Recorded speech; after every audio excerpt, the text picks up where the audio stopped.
Estaremos abordando hoje Atos, capítulo 25. Vou pedir então para o irmão Fernando estar lendo para a gente, por gentileza.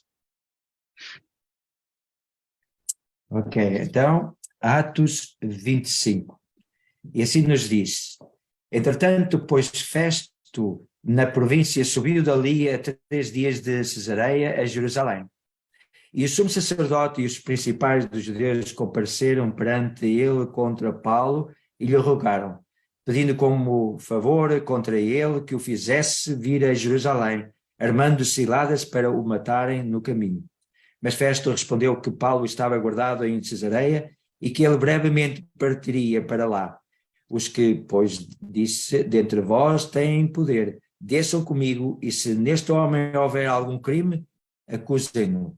E havendo-se demorado entre eles mais de 10 dias, desceu a Cesareia, e no dia seguinte, assentando-se no tribunal, mandou que trouxessem Paulo. E chegando ele, rodearam-no os judeus que haviam descido de Jerusalém, trazendo contra Paulo muitas e graves acusações que não podiam provar. Apelo para que o imperador romano aqui. Mas ele, em sua defesa, disse: eu não pequei em coisa alguma contra a lei dos judeus, nem contra o templo, nem contra César. Todavia, Festo, querendo comprazer aos judeus, respondendo a Paulo, disse: queres tu subir a Jerusalém e ser lá perante mim julgado acerca destas coisas? Mas Paulo disse: eu estou perante o tribunal de César, onde convém que seja julgado. Não fiz agravo algum aos judeus, como tu muito bem sabes. Se fiz algum agravo ou cometi alguma coisa digna de morte, não recuso morrer, mas se nada há das coisas de que este me acusam, ninguém me pode entregar a eles. Apelo para César. Então Festo, tendo falado com o conselho, respondeu: apelaste para César? Para César irás. E passado alguns dias o rei de Agripa de Berenice vieram a Cesareia a saudar Festo. E como ali ficassem muitos dias, Festo contou ao rei os negócios de Paulo, dizendo: um certo homem foi chamado por Félix aqui preso, por cujo respeito os principais sacerdotes e anciãos dos judeus, estando eu em Jerusalém, compareceram perante mim pedindo sentença contra ele. Aos quais respondi não ser costume dos romanos entregar algum homem à morte sem que o acusado tenha presentes os seus acusadores e possa defender-se da acusação. De sorte que, chegando eles aqui juntos no dia seguinte, sem demora alguma, assentado no tribunal, mandei que trouxessem o homem, acerca do qual, estando presentes os acusadores, nenhuma coisa apontaram daquelas que eu suspeitava. Tinha, porém, contra ele algumas questões acerca da sua própria superstição e de um tal Jesus morto que Paulo afirmava viver. E estando eu perplexo acerca da inquirição dessa causa, disse se queria ir a Jerusalém e lá ser julgado acerca destas coisas. E apelando Paulo para que fosse reservado ao conhecimento de Augusto, mandei que o aguardassem até que envie a César. Então Agripa disse a Festo: bem quisera eu também ouvir esse homem. E ele disse: amanhã o ouvirás. E no dia seguinte, vindo Agripa e Berenice, com muito aparato, entraram no auditório com os tribunos e homens principais da cidade, sendo trazidos Paulo por mandado de Festo. E Festo disse: Rei Agripa e todos os senhores que estáis presentes conosco, aqui vedes um homem de quem toda a multidão dos judeus me tem falado, tanto em Jerusalém como aqui, clamando que não convém que viva mais. Mas, achando eu que nenhuma coisa digna de morte fizera, e apelando ele mesmo também para Augusto, tenho determinado enviar-lhe, do qual não tenho coisa alguma certa que escreva ao meu senhor, e por isso perante vós o trouxe, principalmente perante ti, ó rei Agripa, para que depois de interrogado tenha alguma coisa que escrever, porque me parece contra a razão enviar um preso e não notificar contra ele as acusações. Amém, meus queridos. Então nós vemos aqui que capítulo 25 é um capítulo também bem como todo o livro de Atos, né? A gente tem trazido bastante coisas históricas, né? E aqui, em particular, também eu vou estar trazendo bastante, algumas, né? No caso, alguns fatos históricos até interessantes, que estão ali, né? Com perfeita harmonia, né? Os personagens bíblicos com a história, né? O que a história nos diz, né? Então, na semana passada, nós terminamos o capítulo 24 e vimos ali que Félix ele foi substituído por Festo, né? O que, mesmo depois ali de 2 anos, nós vemos que decidiu ali manter Paulo ainda preso, porque ele ali, como eu já expliquei, ele queria o apoio dos judeus. E como também vimos, ele era casado com uma judia, com o nome de Drusília. Essa moça, no caso, nos dá um teor histórico aqui também bem interessante. Ela foi a terceira esposa de Félix, e ela é mencionada aqui, né, na semana passada, quando a gente viu no final aqui do capítulo 24. E durante essa conversa aqui que entre Paulo e Félix, Drusília, ela ainda não tinha nem 20 anos, essa moça, né, de idade. E Félix já era o seu segundo marido. Ela havia desfeito, no caso, um noivado, porque o homem com quem ela era, né, noiva não tinha adotado o judaísmo como religião, e após desfazer ali esse noivado, ela se casou ali com um monarca ali inferior da Síria, com o qual ela permaneceu ali casada por um período de tempo, né, um pequeno período de tempo. E aos 16 anos de idade, ela encontrou com Félix, no qual persuadiu ela a se casar com ele, a largar o marido dela e se casar com ele. Então, historicamente, a história contada sobre esses personagens é essa, né? Então, no caso, aqui nós vemos que ela foi a terceira esposa de Félix, né? Olha que fato interessante aqui. Agripa, né? Eles tiveram um filho, né? Que chamava Agripa, e sua mãe, Drusília, e Agripa, eles morreram no ano de 79. E foi justamente no ano ali que teve a erupção ali no vulcão ali de Pompeia, e ali eles morreram. A história nos conta que Drusília, ela morreu ali na erupção ali do vulcano, né, no monte ali Vesúvio, e ela morreu nas cinzas ali de Pompeia. E é interessante esse fato porque é um fato tão famoso, tem até filme recente contando a história de Pompeia, e a história nos diz que esse personagem aqui, Drusília, que é citado aqui no final do capítulo 24, ela morreu justamente nesse incidente tão famoso para nós, né? Eu acredito que todo mundo conhece o que aconteceu na cidade de Pompeia. Isso aconteceu no ano 79. Né? Mas continuando então, aqui nós terminamos o capítulo 24, falando aqui sobre esses personagens, sobre a conversa que Paulo teve ali com Félix, e nós entramos aqui no capítulo 25, que nos mostrando aqui que o substituto aqui, no caso de Félix, que foi Festo, né? Festo, ele era conhecido por ser um pouco mais justo, né? É difícil a gente falar que eles eram justos, porque ao mesmo tempo eles eram muito cruéis, né? Os governantes ali romanos, eles eram cruéis, mas obviamente um era um pouquinho melhor, né? Eu não vou falar que ele era mais justo do que Félix, talvez ele fosse um pouquinho menos pior do que Félix, né? E nós vemos que com a entrada dele, aqui seria um sinal bom para Paulo, porque Paulo já estava há 2 anos aqui, justamente porque Félix era uma pessoa totalmente política. E ali, querendo fazer graça com os judeus, ele deixou Paulo ali 2 anos. E se ele continuasse ali, provavelmente Paulo iria apodrecer ali. Então aqui tem uma nova perspectiva, né? Com um governador ali um pouco mais flexível entrando aqui, né? Agora nós vemos que os judeus aqui, não perderam tempo. A primeira coisa que eles fizeram aqui, nós vemos no versículo 2, que logo os principais sacerdotes, os maiorais dos judeus, lhe apresentaram queixa contra Paulo. Foi a primeira coisa. Ele mal chegou, nós vemos aqui que os judeus já foram lá, que eles queriam Paulo de qualquer jeito. Eles queriam matar Paulo de qualquer jeito. E no versículo 3 é exatamente isso que o versículo 3 nos diz, né? Nos mostra que eles queriam armar uma armadilha para Paulo.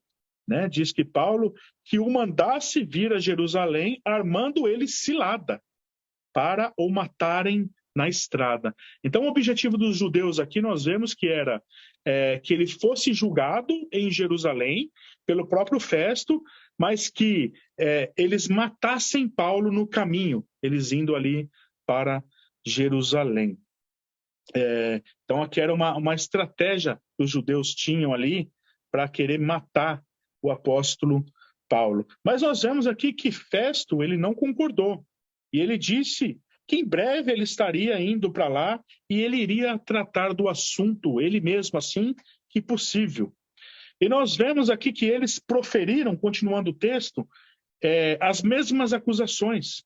E Paulo aqui, no caso, fez a sua defesa. E como nenhuma das acusações aqui contra ele podiam ser provadas, o texto nos diz aqui que Paulo, porém, né, no versículo 8 e em diante, defendendo-se ali, proferiu as seguintes palavras: nenhum pecado cometi contra a lei dos judeus, nem contra o templo, e nem contra César.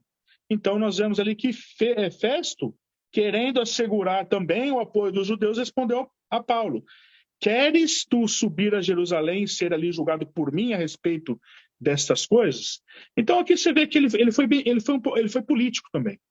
Ele favoreceu um pouco Paulo. Eu vou te julgar, mas nós vou favorecer um pouquinho os judeus, né? Vou julgar vocês como eles estão pedindo, lá em Jerusalém.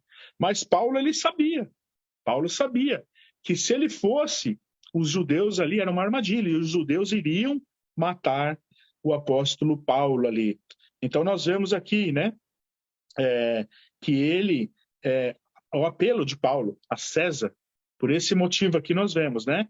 E havia um princípio, justamente, na jurisprudência romana, chamada provocação, que garantia o direito de qualquer cidadão romano por apelar a César por sua causa. E aqui nós vemos que foi exatamente o que o apóstolo Paulo fez, né? E nós vemos no versículo 10 e no versículo 11, que disse-lhes Paulo: estou perante o tribunal de César, onde convém que seja eu julgado. Nenhum agravo pratiquei contra os judeus, né? Como tu bem sabes, né? E aqui nós vemos que ele apela para César. E nós vemos aqui que Festo disse ali, né? Então você apelou para César irás. Eu vejo aqui nessa altura um certo alívio de Festo, porque ali era um grande problema. Você vê que eles não mataram Paulo, nós vemos Félix não matou Paulo, era uma situação bem delicada, e ao mesmo tempo eles tinham que ter uma certa política ali com os judeus. Então nós vemos aqui que deve ter sido um grande alívio para Festo, né? Nessa altura nós podemos quase sentir esse alívio dele aqui, terminantemente aqui encontrando uma maneira de finalmente ali se livrar do apóstolo Paulo, né? Então que nós vemos com isso em mente que Festo, né, respondeu: para César apelastes, para César irás, no versículo 12. O César, para qual o apóstolo Paulo aqui está pedindo para julgar a sua causa, não é outro senão Nero. Só que tem um fato interessante. A gente pode perguntar: puxa, como que Paulo apelou para Nero? Nero foi um dos mais cruéis imperadores do Império Romano. Parece um pouco insensato o apóstolo Paulo aqui apelar para esse imperador tão cruel, que perseguiu tanto, né, os discípulos, os cristãos primitivos. Mas existe um contexto aqui, irmão. Paulo agiu com muita prudência, na verdade, justamente pelo contexto aqui que se encontrava aqui. Que Nero, obviamente, conhecido como uma besta selvagem. que ele foi mesmo no primeiro século. Nero chegou ao poder no ano 54, né? E ele foi conhecido como o pior dos imperadores mesmo, como uma besta selvagem, totalmente cruel.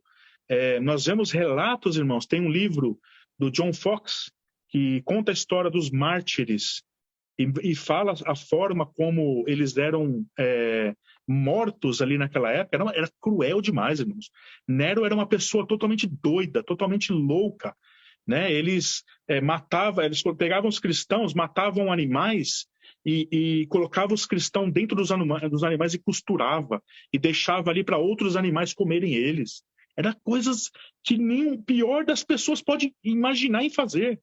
Eles faziam dos cristãos, além de jogar famílias, crianças, mulheres, para os leões, e ali eles aplaudiam aquilo, eles assistiam ali, era um entretenimento para eles, era uma coisa horrível.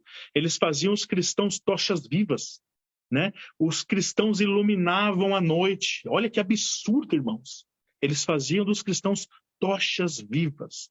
Era uma coisa louca. E foi para esse aqui que ele apelou. No entanto, o contexto era um outro contexto. Aqui, Nero não era tão cruel. Nero ele era bem político. Quando ele assumiu aqui, nós vemos que... eu já citei várias vezes aqui esses dois historiadores, que é Flávio Joséfo e Tácito. Eles dizem que entre o ano de 54 e 59, Nero ele foi instruído pelo filósofo estoico Sêneca, cujas as obras são lidas e estudadas até os dias de hoje. E Sêneca, ele instruiu ali Nero a governar ali e julgar de uma maneira bem correta. E durante os seus 5 primeiros anos de reinado, Nero ele foi um imperador exemplar. E em seguida, por razões desconhecidas, ele se perverteu totalmente. E foi, né, ao ponto de ser conhecido como um animal selvagem, uma besta selvagem, né? O motivo nós não sabemos, né? O que perverteu Nero a ele se tornar o que ele se tornou. Mas o fato é que no início, nos primeiros anos, Nero foi um imperador exemplar. E exatamente por isso que o apóstolo Paulo apelou para ele, né? Porque até então aqui, Nero era um imperador exemplar que seguia tudo certinho as leis ali e julgava as coisas corretamente.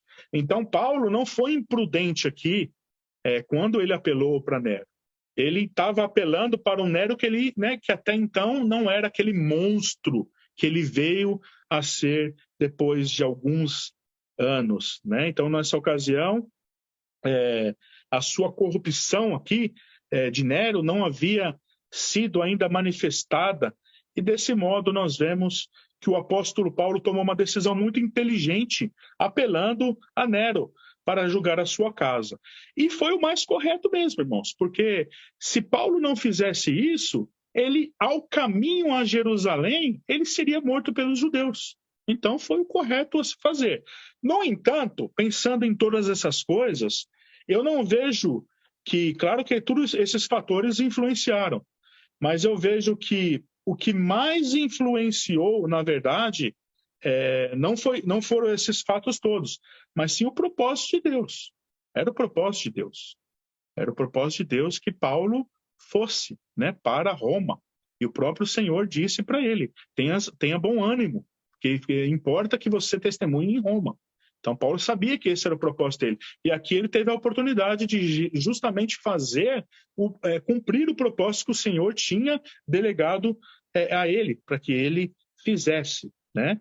Então Paulo foi dispensado aqui, pelo menos temporariamente, da jurisdição de Festo. E aqui ele apela para Nero. Embora Festo ainda sujeitaria, aqui nós vemos Paulo a mais uma audiência diante de um rei vizinho, né? Agripa. Ele enviou Paulo para as mãos de César, e Paulo teria que aguardar.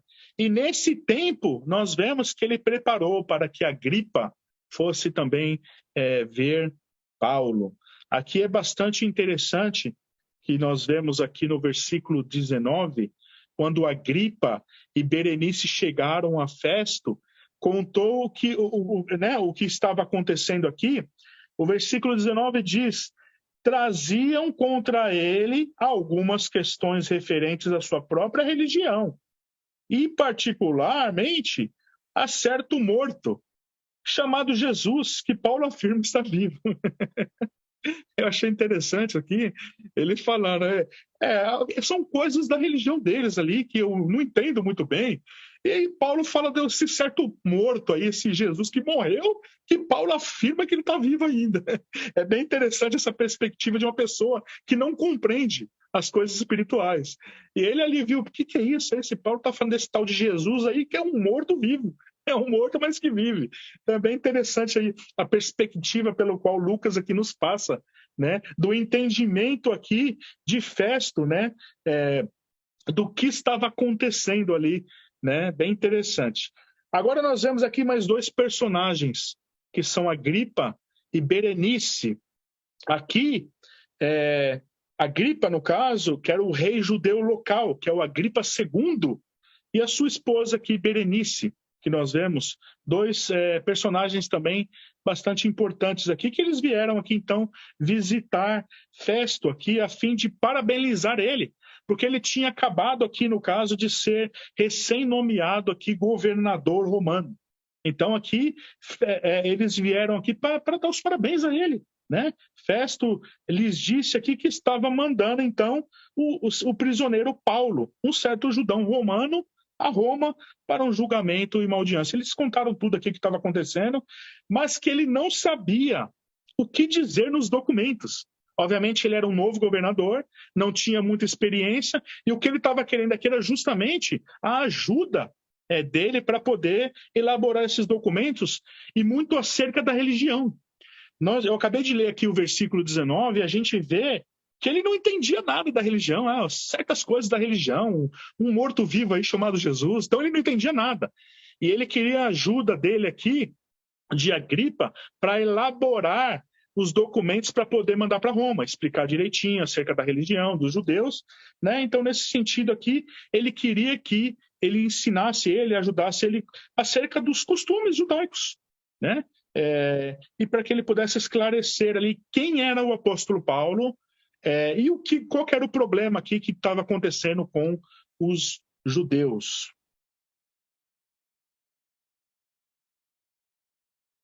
Nós vemos aqui, Agripa II aqui, é o neto de Herodes, o Grande. Eu já expliquei bastante sobre isso, mas é bem confuso, irmãos, né? O tal do Herodes aqui está em toda parte. Tem os tetrarcas lá, eu já expliquei bastante, mas até eu às vezes fico meio confuso. Espera aí, deixa eu ver qual que é o Agripa aqui, qual que é esse Herodes. Então aqui, Herodes II, que nós estamos vendo aqui, é o neto de Herodes o Grande e filho aqui de Herodes. Herodes o Grande da época de Jesus, ali das criancinhas. O pai dele, Herodes, foi o que prendeu Pedro e executou Tiago. Então a gente já tem uma ideia aqui de quem ele é. Ele é neto de Herodes o Grande, né? E ele é filho de Herodes, o que prendeu Pedro ali, e no caso também matou Tiago. E nós vemos que ele morreu no ano 44. Na época da sua morte, então, o filho Agripa II, ele tinha apenas 17 anos. Então, Roma ali achava que ele era muito novo para poder assumir a função do seu pai e transferir ali, né, a autoridade que o pai tinha. Por um período ali de aproximadamente 6 anos, a autoridade naquela região judaica permaneceu sob a responsabilidade de um procurador romano. Né? Mas mais tarde, que nós vemos, Agripa II, quando ele tinha 23 anos, Cláudio ali o nomeou para ser rei da região judaica, embora com a extensão territorial ali não tão grande quanto seu pai havia governado. E nós vemos que um pouco mais tarde, Cláudio ampliou a sua região ali, e após o novo imperador Nero assumir, ele deu ainda mais autoridade para Agripa II, que entrou em cena ali no ano 50 depois de Cristo. E ele viveu, obviamente, aqui Agripa até o final do século. Berenice, que nós vemos aqui, isso aqui é uma coisa até um pouco bizarra, mas era um costume muito perverso, pervertido, tanto dos gregos romanos, que era algo terrível. ela era irmã de Agripa II. Então aqui ele estava, né, com uma irmã. O seu primeiro casamento havia sido com seu tio, e quando ele morreu, ela passou então a viver, né, numa relação incestuosa com o seu irmão Agripa II. Isso aqui é algo terrível. Mas é interessante a gente ver essas coisas, irmãos, porque são todos fatos que nós vemos na história. Eu sempre falo para os irmãos, existem livros, principalmente do Flávio José, que documenta todos esses personagens na época que aconteceu. Então nós vemos aqui, todos esses personagens, eles testificam o que acontece aqui na Bíblia, né? Que esses fatos, né, realmente aconteceram, esses personagens realmente aconteceram, e eles eram perversos mesmo, eles eram perversos, e nós vemos principalmente Nero. Nero foi terrível com a crueldade dele, ele foi um homem terrível. Então nós vemos aqui que Berenice e seu irmão Agripa II, eles tinham uma relação incestuosa. Mas ali houve também uma breve interrupção entre a relação entre os dois. Ela, em um certo momento, ela largou Agripa e ela se casou com outro homem. E aí, por um período que ela ficou, depois ela deixou e voltou para Agripa. Então, ainda nessa relação incestuosa, ela largou Agripa, se casou com outro homem, depois largou esse homem e depois voltou para Agripa. Você vê a perversidade mesmo que era dessa gente, né? Então, junto com o seu irmão, ela também nós vemos que teve a revolução, a queda ali a revolução dos judeus contra os romanos no ano 70. A história nos conta também que Berenice implorou aqui aos judeus que não se envolvessem no confronto e na rebelião contra os romanos. É um outro fato também que a história nos conta acerca de Berenice. Ela era contra a revolução dos judeus com os romanos, que nós vemos, né, que começou no ano 66 e no ano 70 ali nós vemos que os romanos destruíram tudo, né, e destruiu ali com os judeus ali no caso, né, em Jerusalém. Os judeus ali nós vemos, eles se revoltaram, os romanos vieram então para conquistar a terra, o que culminou ali na destruição de Jerusalém sobre Tito no ano 70. E mais tarde, nós vemos que Tito sucedeu seu pai como imperador de Roma. E Berenice novamente abandonou seu irmão e tornou amante de Tito. Irmãos, é um povo muito doido, né? Um povo muito maluco, né? De Tito, no caso, o general que liderou a expedição contra Jerusalém. Porém, aqui Tito finalmente decidiu não se casar com ela e sentiu que o casamento poderia não ser aceito por seus eleitores ali quando ele voltasse para Roma. E os historiadores dizem que Herodes Agripa II não era cruel ou violento como seu pai e seu avô, mas também não era também um modelo de virtudes. Nós vemos aqui que eles eram totalmente pervertidos no ponto de vista moral. Eles não tinham, né, muito o que passar para as pessoas, né? No versículo 23, nos diz, de fato, no dia seguinte aqui, vindo Agripa e Berenice com grande pompa. É interessante aqui essa palavra, com grande pompa. Tendo eles entrado na audiência juntamente com os oficiais superiores e os homens eminentes da cidade, Paulo foi trazido ali por ordem de Festo. Conta que Agripa e Berenice chegaram à cidade com grande pompa aqui, como diz, o significado, o que significava aqui, que eles vieram agitando com suas bandeiras, né, com as suas espadas reluzentes ali, e os seus cavalos ali fazendo bastante barulho. Então é nesse sentido aqui que eles vieram cheios de pompa, né, que eles queriam mostrar poder. Por onde quer que eles iam, eles queriam mostrar poder. Lucas, na verdade, ele usa aqui o termo grego fantasias, né, que é com PHA, fantasias, e traduzido por pompa aqui no texto bíblico. No entanto, a palavra no português ela é traduzida como fantasia. E toda a sua pompa ali era mera fantasia, porque o verdadeiro poder estava no prisioneiro judeu. Não havia nenhuma fantasia com relação ao apóstolo Paulo. Ele, na verdade, de fato, falou a verdade em juízo perfeito e não com fantasias irracionais.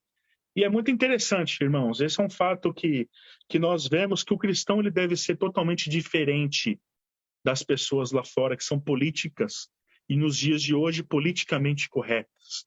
As pessoas hoje, elas se importam mais em agradar o homem do que agradar Deus. Eu digo isso de cristãos, irmãos. Isso é algo que nós devemos tomar cuidado. Nós nunca devemos pregar o evangelho, nós nunca devemos evangelizar de uma forma pensando em agradar ou se esquivar de alguma coisa que a Bíblia diz para poder agradar as pessoas. Jamais. Nem que seja sua mãe, o seu pai, a pessoa que você mais ama, seu esposo, sua esposa, seus filhos, sempre devemos falar a verdade. E isso nós vemos aqui, irmãos, que é algo admirável na vida do apóstolo Paulo. Ele nunca negociava. Nunca. Era sempre a verdade, era sempre Jesus, era sempre sobre o morto-vivo que eles achavam, né? Festa não entendia, era sempre sobre o Senhor Jesus, sobre a precisão bíblica da palavra. E é assim que nós devemos seguir, irmãos. Isso é muito importante, a gente seguir sempre nesse caminho. Eu sempre falo, irmãos, que nós devemos seguir sempre discordando, até mesmo de igrejas, placa de igreja, pregadores e pastores que nós gostamos. Eu mesmo sempre falo. Eu tenho muitos pastores que eu gosto, que eu leio bastante. Até os estudos que eu elaboro aqui, eu leio bastante sobre alguns pastores, né, teólogos, que me passam muitas coisas boas, coisas históricas que a gente pode aprender, mas sempre questione, irmãos. Sempre absorva ensinamentos de pastores, de teólogos, mas sempre confrontem com a palavra de Deus. Sempre, irmãos. Sempre. Eu sempre falo até o ponto de vocês discordarem do que eu estou falando aqui. E, por favor, discordem mesmo. Né? Não tenho problema nenhum em discordar de mim, porque eu não sou nada. Né? Eu não sou nada além de uma pessoa que estou tentando aqui interpretar os textos e poder passar isso para vocês. Mas eu sou uma pessoa falha também. Eu posso ter uma interpretação errada, posso me precipitar aqui em traduzir um texto, aqui e discernir um texto. Por isso que vocês devem sempre estar atentos, confiando somente na palavra de Deus e fazendo como o apóstolo Paulo, como grande exemplo, sempre fez. Nunca negocia, nunca seja político, nunca seja politicamente correto, mas sempre pregue e fale do evangelho com fidelidade, irmãos. Quem era político, quem é politicamente correto, eram os romanos, eram os judeus religiosos, mas o cristão verdadeiro não deve imitar esse modelo, mas devemos imitar o modelo do Senhor Jesus e o que ele passou para os seus santos apóstolos. É assim que nós devemos seguir, meus queridos irmãos. Ele falou sempre a verdade em juízo perfeito e não com fantasias irracionais. Nós devemos fazer o mesmo. Versículo 25, vemos que Festo diz que ele não tinha praticado nada passivo de morte. O próprio Festo falou isso. Talvez aqui, se Paulo, obviamente, se ele chegasse a Jerusalém, ele não ia chegar, porque eles iam matar ele. O que ia acontecer lá? Festo ia liberar ele. Porque não tinha nada aqui passivo de morte, não tinha nada para poder incriminar Paulo. Então, aqui, o que aconteceria se ele chegasse lá, obviamente? Ele seria solto. Só que Paulo sabia, por isso que ele não foi. Ele sabia que se ele fosse, os judeus iriam matar ele. E mais uma vez eu vou ressaltar o que eu disse anteriormente. A preocupação de Paulo era que o julgamento, né, que iria ser em Jerusalém. E ele iria morrer, mas essa não foi o motivo principal. Eu quero finalizar falando justamente desse princípio em seguir a Deus, irmãos. O propósito de Deus.